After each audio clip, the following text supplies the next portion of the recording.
राज्यभरात गणपती विसर्जनाचा जल्लोष सुरू असतानाच लातूरमधून काळीच पिळवटून टाकणारी घटना समोर आली आहे। लातूरच्या जळकोट तालुक्यामध्ये बाप लेकासोबत काय झालं बघा।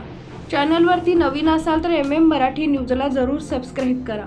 जळकोट तालुक्यातील माळ हिप्परगा येथील शेतकरी त्रिपती बापूराव पवार वय वर्ष 42 आणि 12 वर्षीय मुलगा नामदेव त्रिपती पवार हे दोघे बापलेक बैल धुण्यासाठी गावातील पाझर तलावाकडे गेले होते।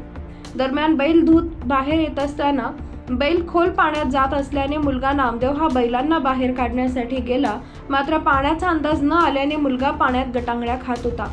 मुलाला बाहेर काढण्यासाठी गेलेल्या बापाला भीतीपोटी मुलानं गच्च पकडून धरल्याने दोघेही गाळात अडकले आणि यातच त्यांचा दुर्दैवी मृत्यू झाला। या घटनेची माहिती जवळच असलेल्या शेतकऱ्यांना मिळाली आणि त्यांनी इतर शेतकऱ्यांना बोलवून या दोघांनाही बाहेर काढले, मात्र दोघांचाही जागीच दुर्दैवी अंत झाला होता। त्यामुळे घटनास्थळाचा पंचनामा जळकोट येथील पोलीस अधिकाऱ्यांनी केला व दोघांचे मृतदेह शवविच्छेदनासाठी जळकोट येथील रुग्णालयात पाठवण्यात आले।